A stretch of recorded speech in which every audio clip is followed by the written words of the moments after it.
Hello and welcome to the Australian Gamer Show. I'm Yug. And I'm Matt. And tonight, we are going to be talking about the 3DS launch. Duke Nukem Forever delayed. The R18 rating for a change. Some recent releases.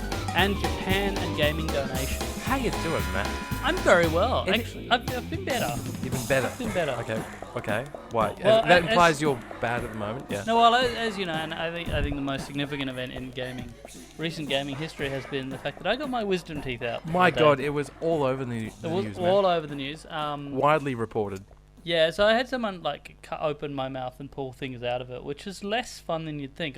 We weren't expecting to be able to do a podcast this weekend because of that, but I'm actually all right. Look, that's what's been delaying the podcast, to be completely honest. It's Matt and his wisdom teeth, so... It's weird. It's like I've actually gotten off fairly well. I haven't been too badly hurt. I've got some bruising on one side of my mouth, and my mouth is actually torn. The corner of my mouth is actually torn. Oh, yeah, you do look a bit jokerish. Yeah, so it's basically like I tried to blow a horse. That's right. Pretty much the result, is that I've ended up with, And who's to say you didn't? So it is... nice to be back here in Brisbane, by the way, and with you, seeing you again. And I need to drop these pleasantries. I don't know. When you say things like that, I wait for something bad. You're like, it's good to see you, and I'm like, why? Why is it good? What's it? Why? No, I can understand that. It's just been a while since I've actually just hung out. To be honest, I think you and I have spent the last decade sort of thing working closely together every single day. It's just weird. Please don't put it in context like decade. That makes it terrifying and horrible. No, I'm comfortable with it because in a week's time I turn more like 30. Decadent. Get it? Yeah, whatever. Yeah, no, Jesus Christ. Let's talk about something that's not stupid. 3DS. Or let's talk about something that's not stupid but make it stupid. Right. 3DS. The 3DS. Let's talk about the 3DS. Is that stupid? Well, no. No? This was a question. It was an open question that you're allowed to have an opinion and answer. Look, I have an opinion. Maybe I'm tainted these days, but I'm kind of sick of when it comes to the Wii or the DS or anything Nintendo have done pretty much over the last 3 or 4 years. I'm just getting kind of tired of they announce something. It's like, that's really weird, and I don't think that'll work, only to be proven wrong. And then after a year's time of it actually being out, then it's kind of loses interest. But do you know what I mean? So my opinions of the 3DS leading up to its launch have generally been, really? Is that 3D gaming? And it's just on the small screen? Is that really going to make it? Until I played it, and now I'm like, that's really awesome. That's really cool. I don't know. I don't know anymore. I have to warn everyone in advance that...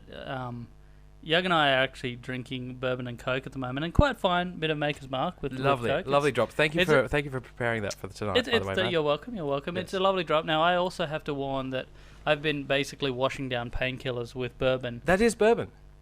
Yeah. Excellent. Brilliant. I've been washing down painkillers with bourbon, so in about 20 minutes we may be in bat country. That is the best way to be drinking bourbon. I'm so proud of you, Matt. Yeah. So if I start ranting and it's not at any way related to video games, you'll know why. A very quick disclaimer: Australian Gamer does not endorse people actually using painkillers and drinking alcohol at the same time. Just wanted to put that out. Not officially. Yeah.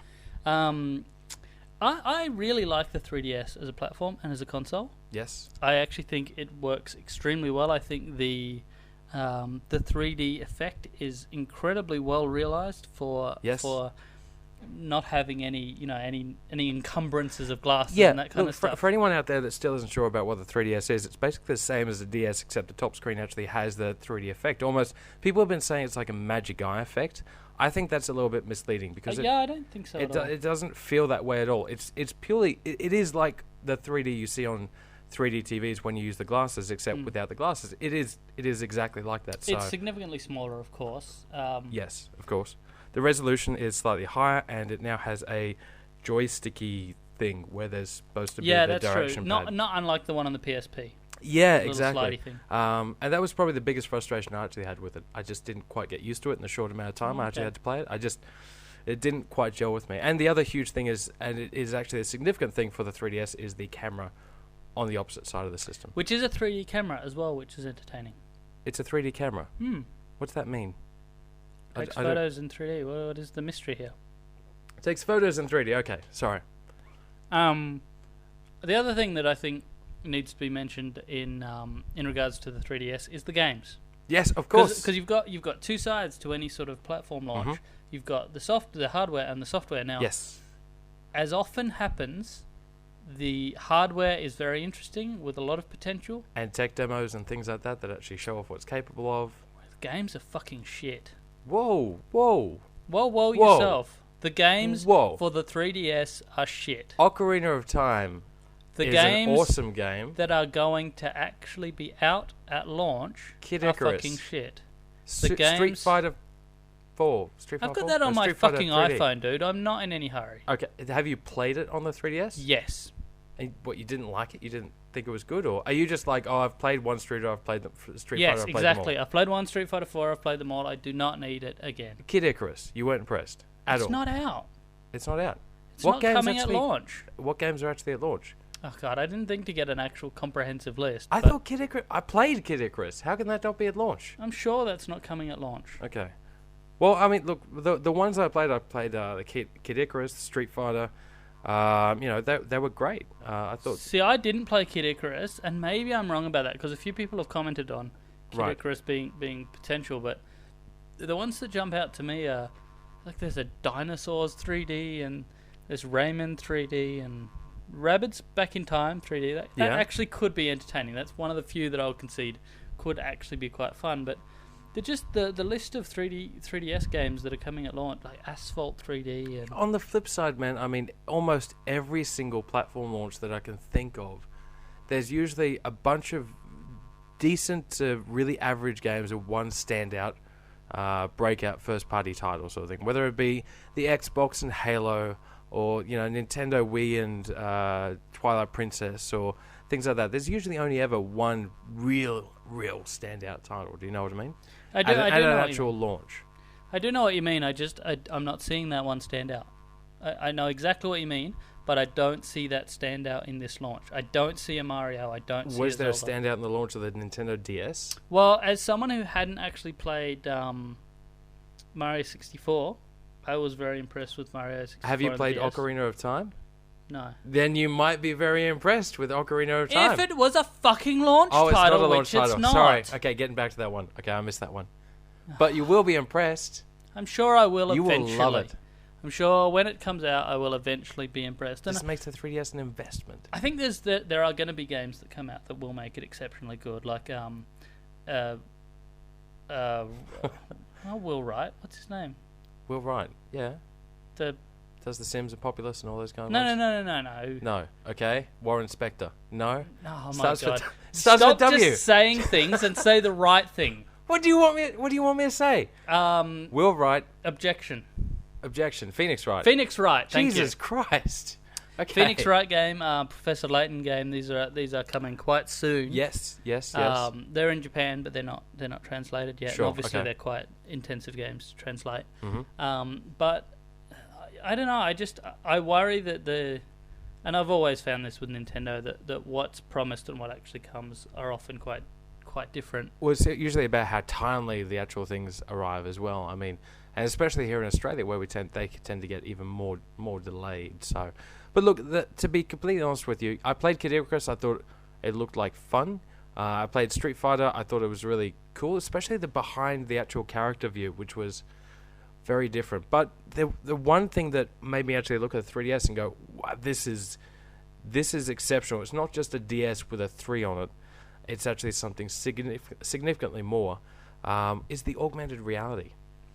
I thought that was fun, but I found it a little gimmicky, and I found I got bored with it fairly quickly. Okay, sure. Bored with the limited amount of actual games that actually, or little things, tech demos that actually are used to show it off. Sure, I can understand that. But as a concept, as a fundamental idea, I mean, take it further to like your pets games, or what if you had like a Sonic game with a Chaos sort of thing, where you actually had them on the table and you could interact with them, or things like that. Again, though, we're talking about the potential for the hardware rather than any actual fucking game. Look, when it comes to Nintendo, it's all about the potential for the hardware and actually looking at it and going, I see potential in this. I hope they realize it soon. Yeah, but again, like if Nintendo, if you want instant gratification and hardcore decent gaming, then you tend to go for the other gaming systems, which is fine. which is fine. But you're not going to get that interested about Nintendogs on the 3DS. No, I'm really not. There are some things that do really interest me though. They're doing a Splinter Cell, and they're also doing a Ghost Recon, I believe. Yeah, I did notice that. Ubisoft put out some press releases. I can't help wondering whether they're going to work especially well on the platform. Did you ever play Splinter Cell on the DS? No, I didn't. Oh, hold on, that was the 2D. So that may have been Splinter Cell on the mobile. Forget what I'm saying. Keep going. Okay. No, there's a bit of a shortage to me of non-kiddie games. Welcome to Nintendo circa 2006. I know.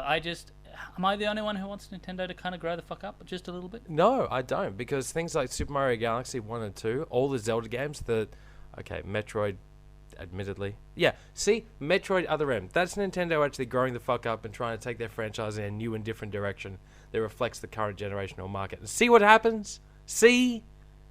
What Metroid happened? Other M happened. No, because Metroid Other M is just one example of a game. And yes, it might not have been as popular as some of their other games, but I never said I don't want them to do any games that are platform games. I just said... You want them to grow up? No, I want them to stop making every fucking launch a mass of shovelware bullshit that uses their new gimmick. And you can look at the DS and you can see their fucking touch bullshit, and you can look at the Wii and you can see their fucking waggle bullshit, and you can look at the 3DS and look at their fucking 3D bullshit, and I want to see one that isn't bullshit. Get a different console. Which other console launching next week should I go for instead? I'm just simply saying it's not like you don't have choices out there. I mean, if you don't want these particular gimmicks, this is the beautiful thing. Go for a different console. If you don't want the touchscreen stylus on the DS, just get a PSP. Or a PSP Go, or whatever the new one is. I don't really pay attention these days. That's a problem. Yeah, we go for the PSP as an option. Anyway, let's move on. Yeah, look, the 3DS comes out in Australia on the 31st of March. If you're in Brisbane, go to the Manor Bar where you can play it the night before on the 30th of March. Really? We'll have hot promo girls there. With 3DSs actually attached to their belts. It's phenomenal. Sweet. I really want to actually... You know how if you went to shopping centers and things like that where Nintendo were actually doing a 3DS roadshow, they had pieces of paper down with images of question marks, and that's how they actually presented the augmented reality. You actually pointed the 3DS at the question mark and it flipped open and a dinosaur came out of it or whatever. I suggested to Nintendo that they should actually have the promo girls wearing T-shirts with big question marks on the front of their shirts, but they didn't really go for that. No, that surprises me. I'm surprised as well. So what other topics did we have? What are we going to talk about now? Let's talk about Duke Nukem Forever. The Duke. Let's talk about the Duke. The Duke. You know what? Before we get into this whole Duke Nukem delayed thing, I want to bring up something else. Another bit of news that actually came up this week. The information that one of the modes in Duke Nukem Forever has him bitch slapping a woman. Yeah, this is a capture the flag where you in fact have to capture the babe that the aliens are trying to kidnap. Yes. I probably should actually preface this by saying a lot of media have picked up on this. They're like, you slap women, that's terrible or whatever. You don't actually slap them across the face. You don't slap them down. You slap them on the ass.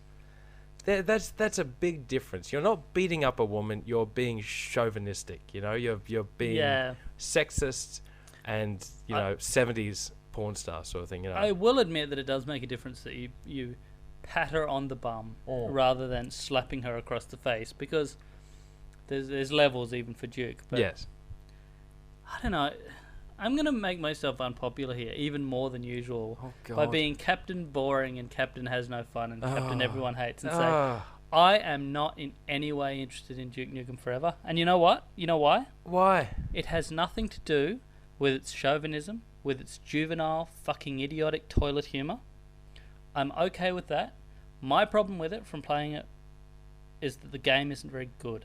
As a shooter, I thought it was very, very ordinary, very dull, and the only thing it had was crass juvenile idiocy. You're a fucking sport, that's what you are. Go back to your cover-based first-person shooter, war, brown fucking games and things like that then. Don't have any fun. Fully well I don't like those games. Yeah, I know. So what do you fucking like? You just don't like first-person shooters? No, I like a wide range of games, and I like first-person shooters that offer something different and interesting, which Duke Nukem will do if you think being able to fling poo is interesting. But if you actually want a decent game, a decent shooter that's actually well realised, then Duke Nukem is not the one, unless what we play is not what I played previously. I see a fundamental difference between Duke Nukem and the majority of other first-person games out there. Some of them are competent. What that is that the majority of first-person games these days are cover-based shooters. Duke is not. I love the fact that in that first level of Duke Nukem Forever, where you're actually on the football field playing against that huge monster or whatever, you're shooting bullets while circle strafing around him, or rockets, and you can circle strafe and see the trails of your rockets actually going towards the creature.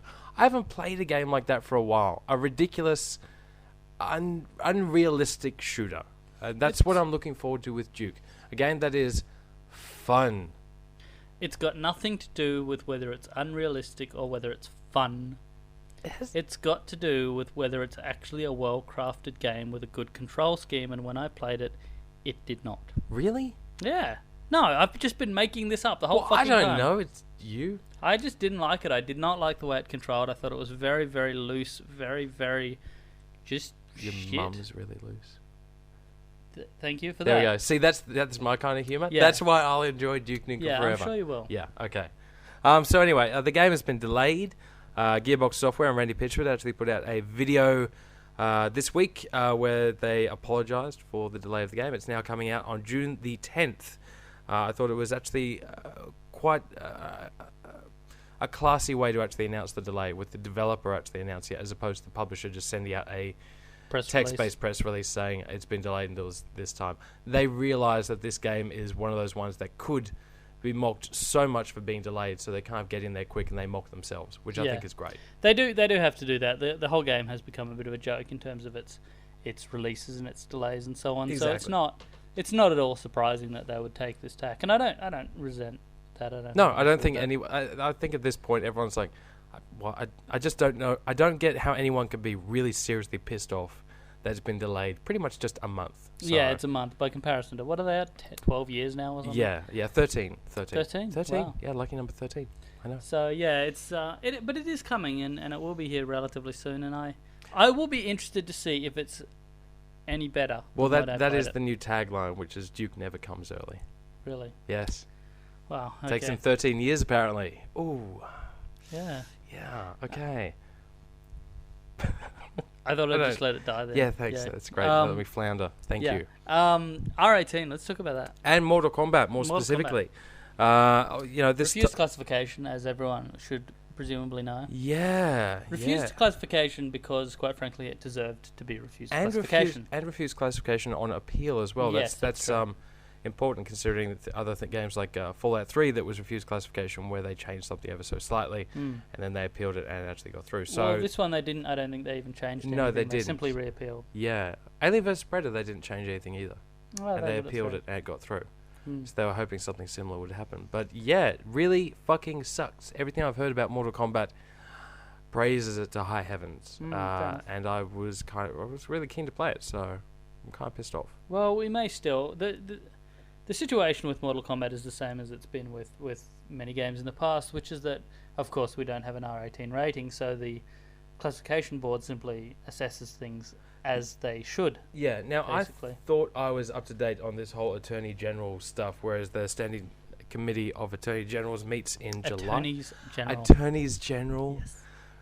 Sorry, Matt. Actually meets in July. Yeah, they have another meeting. They have a 6-monthly meeting, and the last meeting, quite strangely, one of the Attorneys General didn't attend, I believe, the New South Wales.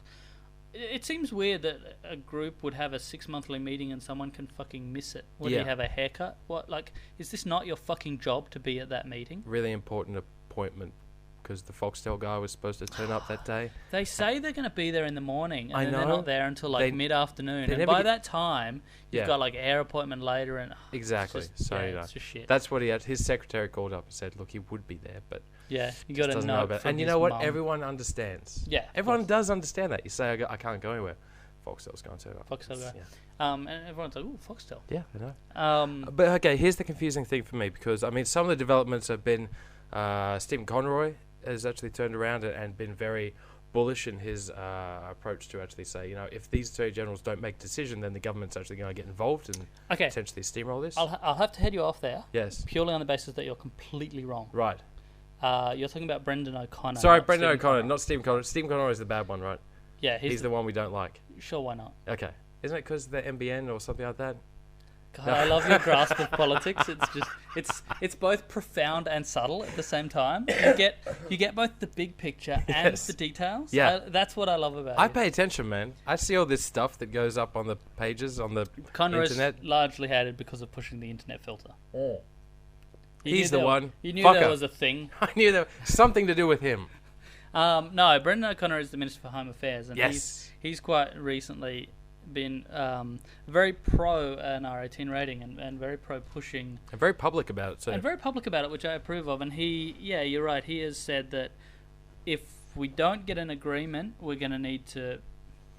I don't know, I can't remember his exact words, but they were more along the lines of, I'm going to kick some ass. Yeah, it was very sort of, they better fucking make a decision. It's been almost 10 years now, or 8 years, or something ridiculous since... 10 years, 2001. Yeah, I think is where he said the topic was first raised. It's been raised and re-raised and unraised and so on, and it's been quite ridiculous. Yeah. So that's good that there's that focus there. The question I've got, which is just before we start this podcast, Matt actually looked up the details, the report that they're actually doing on the R18 classification rating in general. Well, what is this? Now, one of the things that came to light in terms of the R18 rating with the Attorneys General is that there's a lot of questions and a lot of issues over the rating system itself in general overall. Yes. Because there's a lot of things a lot of people don't realise about the R18, about classification, like what can and can't be classified R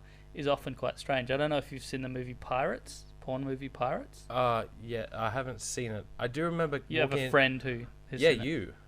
Oh, okay. Yeah, I walked into your fucking house. No, we saw it. It was fucking great. Yeah, I walked into your house when you were having a porn night.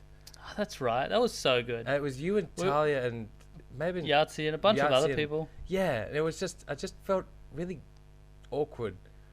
Maybe it's because I walked in halfway through. Maybe I just missed the story.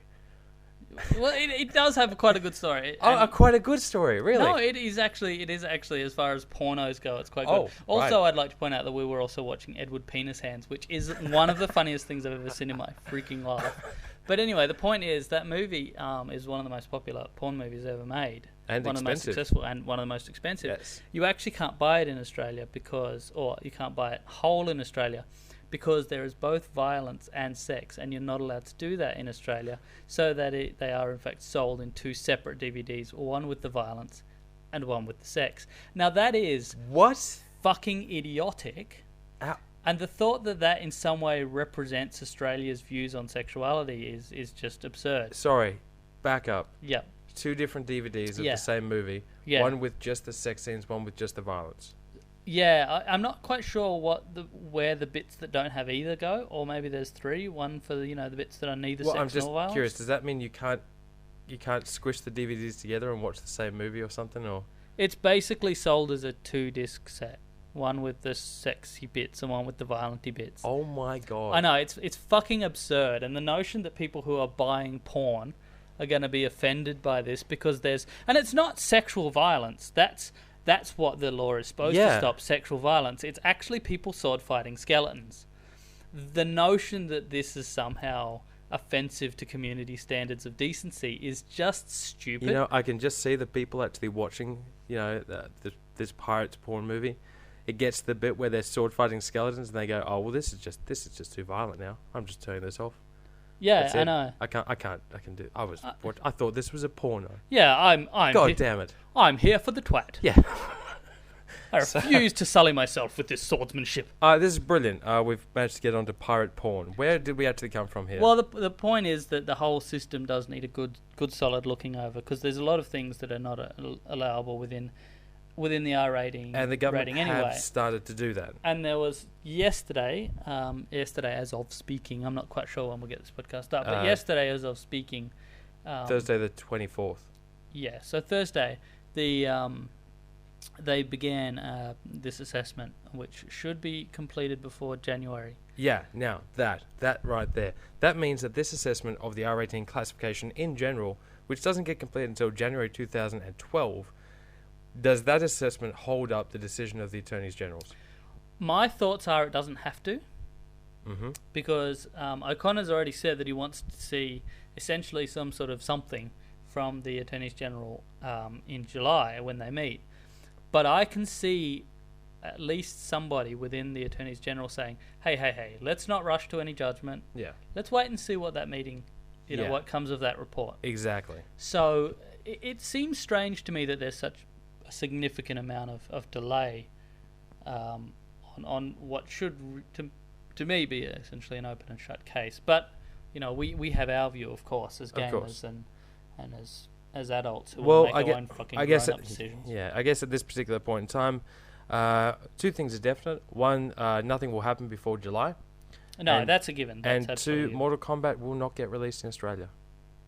Yeah, well, is there any chance of a not dumbed from down what version? I don't really think you can dumb down a lot of the things that have been specifically complained about. It's not like Fallout where you change the name of the drug. Yeah. Let me change the name of the fatality, and then maybe it's not going to be quite as offensive and violent. Well, it's still going to be ripping spines out. To me, one of the things that's always been an issue with the way they do that, and I'm actually quite glad that they're not going to do that, is you can't take a game that is full of violence, bloodshed, horror, gore, blah blah blah. Take out one thing, and now it's fine. Like the notion that it's now no longer necessarily strictly for adults because it no longer has, you look at something like Grand Theft Auto 4 and the cops don't die in a pool of blood. Now it's fine for kids. Oh no, I get that. I totally agree with you. Which is another reason why this whole system needs to be redone and relooked at and blah blah blah yada yada yada. Yeah. Yes.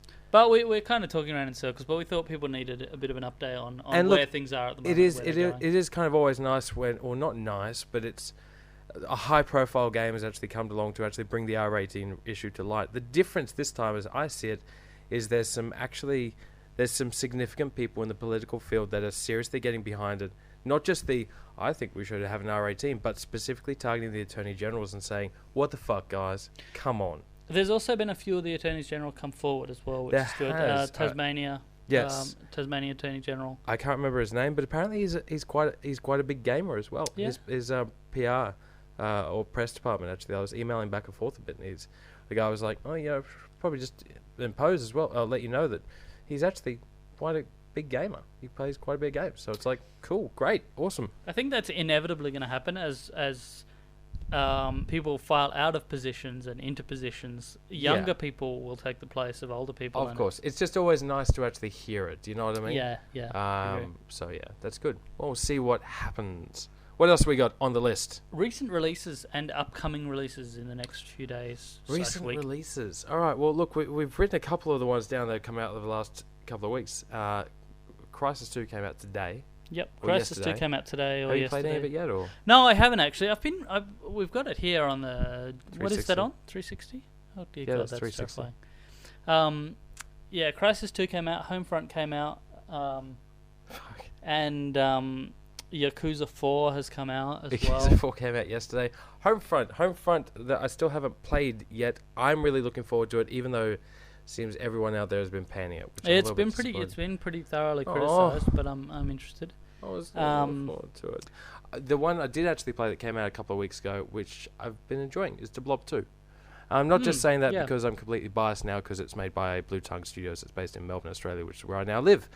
I really like it, and I'll tell you why, Matt. Well, I've been watching Talia play it a bit and watching out. But I want to tell you why I like it. Oh my God, why do you like it? I like it because I can play it and not feel stressed. Yeah? Yeah. It's a pretty chilled game. Interesting one. And I only really realised it when I started playing The Blob 2. And not The Blob 1 on the Wii, where it was a bit more involved with the Wii waggling and all this kind of stuff. But just sitting back with an Xbox controller, playing The Blob 2 on a beanbag. This is down in Melbourne. Yeah. And it's just... a really chilled game. The music helps a lot. The graphics help a lot. It's a relaxing game to play. I find it very calming just because the music and the 2D platforming levels are really they hark back to like your classic gaming and stuff like that, and I really like it. Yeah. But it's not a game I'd recommend to other people and say, you should play this game, it's awesome. It'll rock your world. I'm just finding that for me, right now, it just suits me. It calms me down. It de-stresses me a bit. And I can't remember the last time I've actually had that with a game. Because the majority of games, you look at this list, Crysis 2, Homefront, Yakuza 4, Motorstorm Apocalypse. These are all games that require attention, quick reflexes, and they're full-on hardcore games sort of thing. Duplop 2 is just chill. You kind of skipped on past Pokemon Black and White there because it didn't make your point. I skip on past Pokemon the majority of time. Yeah, anyway, that's fair. Yeah, Motorstorm Apocalypse is an interesting one too that deserves a bit of mention because it was released in Australia but wasn't released in quite a few other places. New Zealand specifically. And Japan. Because they wanted to be... They felt was inappropriate. There's a strong theme in the game of earthquakes, and apparently that's a little bit of a sensitive topic in some places because of certain recent events. Yeah, I get it. Yeah, I do get that one. I get it. I originally thought the earthquakes were a fairly minor role in Motorstorm Apocalypse, but on reading Barry McBruce's review, our new reviewer Barry McBruce's review of it, it's fairly obvious that in fact there's an earthquake in every level. That's the point of the game. Yeah. So I get it. It's just they did the right thing, especially from a PR and marketing point of view. Sort of thing. I think especially even if a minority of people actually know and take offence to the game actually being released, then that can be a huge issue, sort of thing. So bit of sensitivity doesn't hurt. It's always difficult with these disasters, and we experienced it up here in Brisbane during the floods. Especially at the Manor Bar. We're a very events-driven bar, so while the floods were happening and everything like this, you're not going to suddenly all of a sudden do a launch event for Little Big Planet 2. No. At what point is it then okay to start going, hey, we can have fun again? Yeah. Hey, we're now going to launch this game, you can play games. At what point is it okay to actually put non-essential, non-important entertainment things back on the table after a national disaster? I don't know. No, it's a very hard one, and it's very, very easy to screw up. We've seen it done that, heaps and times. over in Japan, especially in Tokyo, I've got yourself. You're heading to Japan soon. We'll be there in 4.5 weeks. Gabe, our bouncer, is there next week, sort of thing. And I don't know about you, but Gabe's certainly done his research, knows a lot of people over there, and a lot of people in Tokyo are like, it's not as bad here as it's being made out to be on the news. It's, Well, they only show things that are newsworthy on the news. Of course, but the point is, there's still a lot of people over there that are, I'll be honest, playing games and of course. Living their life as they have to. So it's interesting that events, charity as well, can be really badly misused. Did you hear about Microsoft's little Twitter fiasco? I did not. Microsoft basically announced that they would donate to a maximum of 100,000 everyone who retweeted a Bing promotion of some kind. Right. And everyone kind of went, hey, how about you just fucking pay $100,000 and stop using this to promote your own services? Yeah. And they kind of went, yeah, fair enough. And then just paid it. But it's fairly obvious what they were trying to do there was just... Because they said, all we were trying to do was provide an easy way for people to do something without actually having to put any effort. But in doing so, they kind of had their own promotion involved as well. So I can understand the own promotion thing, but presented in that particular way, that's a bit... Yeah, and it's unfortunate because they did actually donate. Microsoft did actually donate $3.5 million. Jesus Christ! As well, to tsunami. There were a bunch of other gaming companies that donated, and there were a bunch of gaming companies that donated, and I thought it was worth mentioning them because, not all of these are really big companies, and obviously Japan, most of these are Japanese companies, and they deserve support for the donations they've made. Yes, absolutely. To just go through them, Tecmo Koei, one of the smaller companies, have donated 10 million yen. I'm not going to translate this to dollars because it, as long as they're all... Can you give me some indication, or not really? You're going to Japan in 4 weeks, and you can't give me any indication as to what. No, because of the events, it's been fluctuating a lot, but it was at 83 cents. Okay, 83 yen per dollar, I believe. All right. They've donated 10 million yen. Sega have donated 200 million yen. Nintendo 300 million yen. Sony also 300 million yen, and Namco Bandai 100 million yen. Quite a few companies, such as Valve, for example, have donated. They've brought out Team Fortress 2 hats that are special, unique ones that you can buy, and all proceeds from that go to Tsunami. That's a good promotion. That's a good way to actually get fund promotion money. Yeah, it's not too bad an idea. That's actually using your own product though to actually raise money for the. Valve can kind of get away with it because of the sheer volume of people playing. There is that, yes. Team Fortress, but yeah, so there's quite a lot of people who are donating a lot of money, and there's a ridiculous amount of money actually needed. The volume of damage over there and devastation is huge. Yeah, it's been estimated that there's about $200 billion worth of damage been done. Yeah. So, and that's not even counting the damage done to the economy itself. So, kind of makes our little flooding incident here in Brisbane it does in perspective. It does, yeah. They think that it could be as many as 25,000 dead. I can't even fathom that kind of number. Do you know what I mean? It's a huge number. Like, how many did we have here? Sort of 10. Yeah, 20? yeah. Because a wall of water simply hit, settled areas. Yeah. It's a pretty bad situation, and probably not one we're gonna really harp on. I don't think. No. Wow. And they've got radiation there as well, just for funsies. I know. It's like they you know what? If this kind of stuff happened in a Hollywood movie, earthquake, tsunami, and a nuclear reactor, meltdown incident or whatever, you'd be watching this Hollywood movie and go, yeah, come on. Nah, too far, guys. Yeah, too far. It's just not realistic now. But they'll get over it. It seems to all be being cleared up, and I'm very much looking forward to going. I'm actually very excited still, and I plan to come back with more heads than I left with. I really don't look forward to that. We don't need any more mats, any more representations of mats. We don't need a little mini. You don't need a chip on your shoulder or a mat on your shoulder. So what does that even mean? Chip on your shoulder. No, I get that. Yes, you don't need a chip on your shoulder. Do you mean what would be the chip? I don't know. I just can't figure out if I keep repeating the phrase. That it'll get some sort of humour or logic to it. Fair enough. Well, this is great. We've kind of ended it on the tsunami thing. We've kind of ended on the tsunami thing. Yeah, a little bit unwise. Is there something else we can say to bring this up and I don't know. I just kind of want to punch you in the face, and then that's kind of ending on a high note. For you, yes, I can see that. No, we're going to go now, I think. I don't think we can really end on a high note apart from that, except that the podcast is not...